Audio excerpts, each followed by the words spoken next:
बोलो जयकारा बोल मेरे श्री गुरु महाराज की जय। सौभाग्यशाली गुरुमुखो, संत फरमाते हैं कि सांसारिक धन तीनों काल में दुखदाई होता है।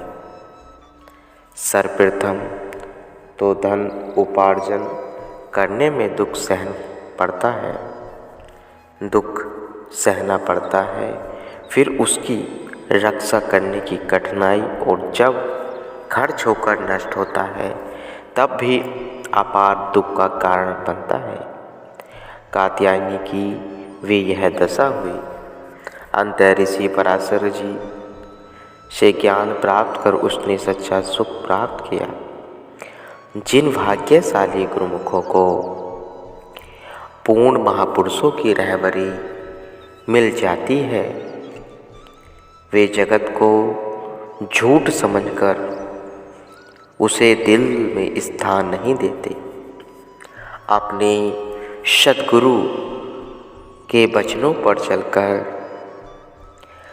सत्संग, सेवा, सुमरन, भजन कर कर अपने जीवन को अनमोल रूप से जीने का प्रयोजन करते हैं। जब श्री गुरु महाराज जी की उन भक्तों पर कृपा होती है, उनका जीवन मंगलमय हो जाता है। एक सेवक को किसी दुष्ट आदमी ने बिना किसी वजह के को परेशान किया। बात जज के कानों तक पहुंची। उसने फैसला दिया कि यह सेवक स्वयं अपने विचार से जो सजा निश्चित करेगा, उस दुष्ट को वही सजा सुनाई दी जाएगी। उसने बिना किसी कारण के सेवक को सताया है, इसलिए उसे इसका परिणाम भी भुगतना पड़ेगा। यह सुनकर सेवक ने कहा कि इस आदमी को ढेर सारा धन देकर छोड़ दिया जाए। जज यह सुनकर बड़ा हैरान हुआ और बोला कि मैंने तुम्हें इसे सजा देने को कहा था, न कि पुरस्कार देने के लिए। सेवक ने कहा कि मैंने सोच समझकर इसे बड़ी से बड़ी सजा दी गई है, क्योंकि धन ही सब विपदाओं का मूल है। इसलिए जब इसके पास धन आएगा तो निश्चय रूप से आपदाएं भी साथ लेकर आएगा। ऐसे में जीव आत्मा सुख की कल्पना भी नहीं कर सकता, फिर यह धन पुरस्कार कैसे हुआ? ये है दुनिया, ये है उनकी दुनिया के न्यारे फैसले जो सद्गुरु के नाम का सच्चा धन एकत्र करते हैं। वे सदैव आत्मा सुख से सराबोर रहते हैं। दुनिया के छोटे धन के वे तनक भी परवाह नहीं करते। एक सेवक गर्मी के दिनों में छत पर सोया हुआ था। रात को उसके घर का सारा धन माल चुरा कर ले गए। रात को चोर उसके घर का सारा धन माल चुरा कर ले गए। प्रातः जब वह नीचे उतरा तो सबको चोरी हुआ देखकर जोर जोर से हंसने लगा। उसे हंसते देखकर लोगों ने हैरान होकर उसके हंसने का कारण पूछा।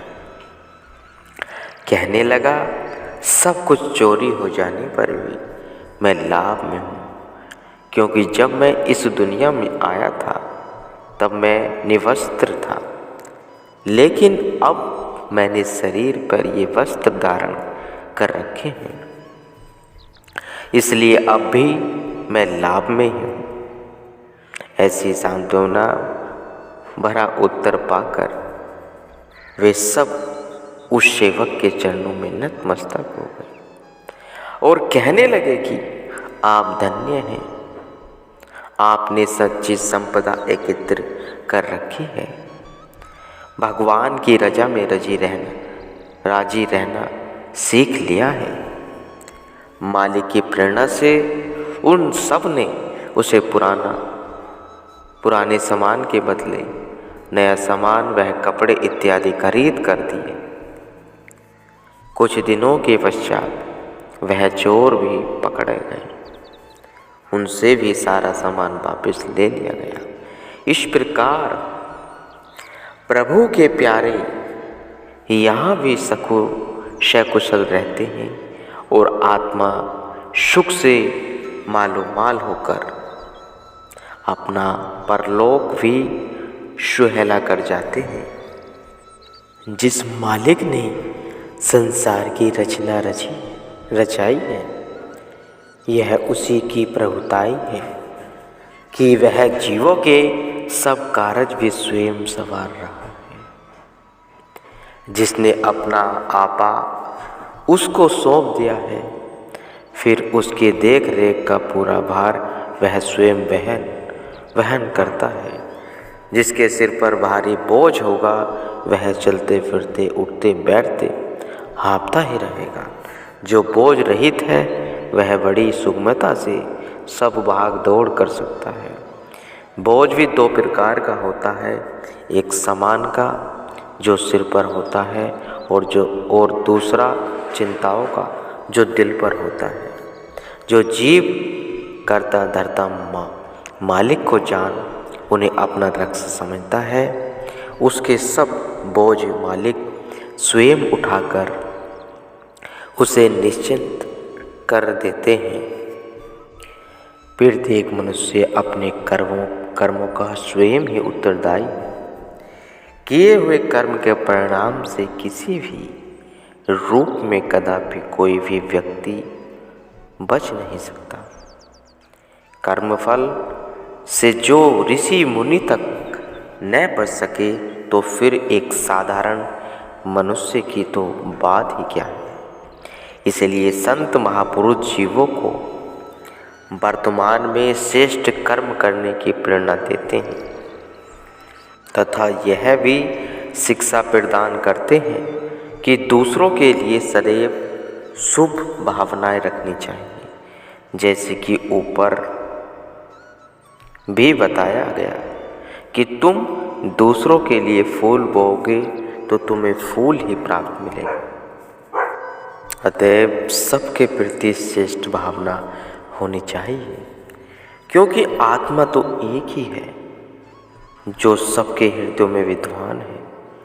अतः दूसरों को भी अपनी आत्मा के रूप में समझकर समभाव से व्यवहार करना चाहिए।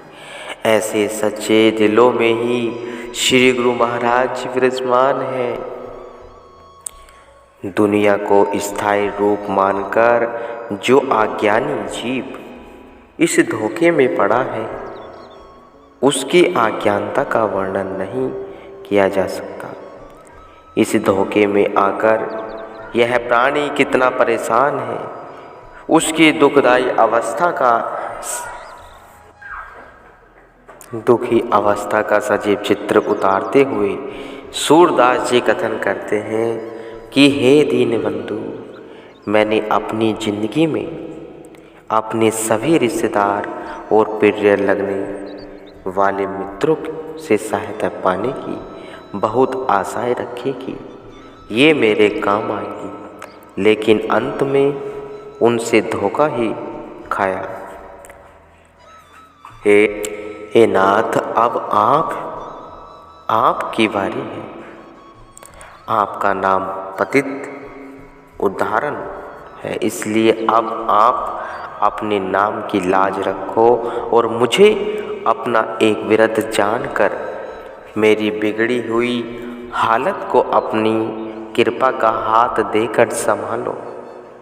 हे मेरे सच्चे हितैषी, मेरे गुरुदेव, मेरे परम पिता परमेश्वर, मुझे जैसे मूर्ख ने बचपन तो खेल कूद में गवा दिया और यौवन विषय भोगों में समाप्त कर दिया, तथा अब इस वृद्ध अवस्था में पहुँचने पर तथा हृदय की आँख खुलने पर ज्ञात हुआ क्या किस अफसोस इस संसार में आकर मैंने क्या करना था और क्या कर क्या बैठा।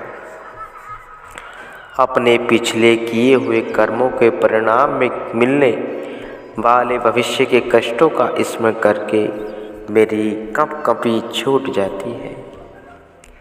हे गरीबों के दुख भरी आवाज़ को सुनने वाले, इस समय भी सिवाय आपके मुझे और कोई सहारा नहीं दिख पाता। अब तो केवल आशा त्याग कर आपके द्वार पर बैठा हूँ। आप ही मेरी रक्षा करो।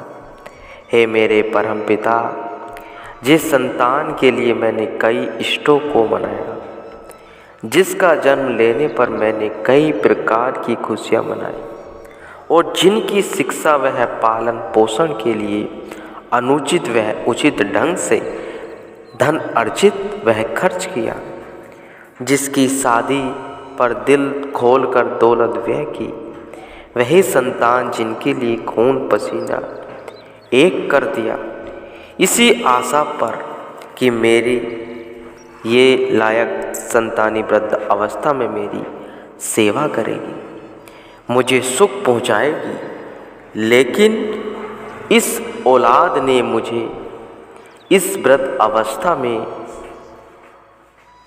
नक्कारे और पुराने टूटे फूटे बर्तन की तरह अलग कर दिया। अब उन्हें मेरी कोई बात तक नहीं पसंद, मेरा कोई काम उनको अच्छा नहीं लगता। यहाँ तक कि मेरा शरीर भी उनके लिए बाहर रूप बना हुआ है। हे मालिक, जिसको शास्त्रों ने अर्धांगिनी का दर्जा दिया है, उसी स्त्री के प्रति एक नाज नखरे को पूरा करने के लिए मैं किसी प्रकार के पाप कर्म करने तक से न शर्माया। वो स्त्री यौवन अवस्था में मुझे नाथ जी, स्वामी जी जैसे प्रिय लगने वाले शब्दों से संबोधित करती थी।